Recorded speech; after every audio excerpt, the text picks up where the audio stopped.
কুমিল্লাতে যিনি বিএনপির ধানের শীষের মনোনয়ন পেয়েছেন তিনি মনিরুল হক চৌধুরী আজকে কুমিল্লাতে তার যে গণমিছিল সেই গণমিছিল কার্যক্রম অনুষ্ঠিত করেছেন। এবং আমরা যদি আপনাদেরকে বলি আজকে তারা নগরীর টমসন ব্রিজ থেকে শুরু করে নগরীর কান্দিরপাড় হয়ে রাজগঞ্জের উদ্দেশ্যে কিন্তু তারা আজকে এই গণমিছিল করছেন। আমরা যদি আমার পিছন দিকে আপনাদেরকে লক্ষ্য করে দেখাই, এখানে বিএনপির কুমিল্লা মহানগর বিএনপির যারা নেতৃবৃন্দ রয়েছে এবং কুমিল্লা যারা বিএনপির যারা নেতাকর্মীরা রয়েছে তারা কিন্তু আজকে মনিরুল হক চৌধুরীর ইয়েতে কিন্তু তারা আজকে এখানে এসে উপস্থিত হয়েছিল এবং তারা এই গণমিছিলে স্বতঃস্ফূর্তভাবে অংশগ্রহণ করছেন। আমরা যদি আপনাদেরকে পিছন দিকে লক্ষ্য করি, এখানে কিন্তু বিএনপির যারা কুমিল্লা বিএনপির যারা নেতাকর্মী রয়েছে তারা কিন্তু বক্তব্য রাখছেন। আমরা একটু দুই একজনের সাথে কথা বলে জানার চেষ্টা করবো আসলে আপনারা মনিরুল হক চৌধুরীকে কতটুকু সাপোর্ট করেন একটু বলবেন। মনিরুল হক চৌধুরীকে আপনারা মনিরুল চৌধুরী উনি হলো অনেক পুরানো নেতা, উনার রাজনীতি বয়স 63 বছর চলে। ওনাকে কুমিল্লা মানুষের সকলে গ্রহণ করেছে।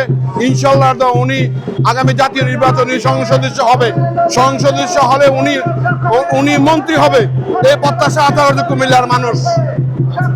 ধন্যবাদ আপনাকে। তিনি আমাদেরকে যেমনটি জানাচ্ছিলেন আসলে মনিরুল হক চৌধুরী তাদের কথা অনুযায়ী মনিরুল হক চৌধুরী তারা সংসদে পাঠাবেন বলে তারা আমাদেরকে বলছেন। এছাড়া আমরা আরো কয়েকজনের সাথে একটু কথা বলবো। আপনার কাছে একটু জানতে চাই, মনিরুল হক চৌধুরীকে আপনারা কতটুকু সাপোর্ট করেন বা মনিরুল হক চৌধুরীকে নির্বাচিত হওয়ার জন্য আমরা ভালোভাবে তাকে চাই। আমরা এই 6 আসনে আমরা তাকে ভালোভাবে চাই, কারণ আমরা 92 সালে ওনাকে দেখেছি, এখনো দেখি, 88 আমরা দেখেছি, এখনো দেখতে চাই তাকে। মনোনয়ন পাওয়া আপনারা খুশি কিনা? আমরা খুশি, অত্যন্ত আনন্দ তাকে পেয়ে।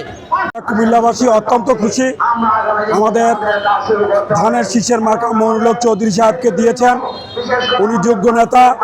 কুমিল্লার জনগণ অধীর আগ্রহে অপেক্ষা করছিল ওনার এই নমিনেশনের জন্য।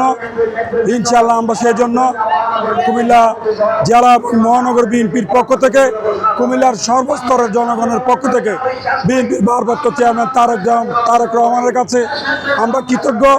উনি আমাদেরকে একজন যোগ্য নেতা, কুমিল্লার উন্নয়নের কাণ্ডারি যাকে বলা হয়, ওনাকে নমিনেশন দিয়েছে।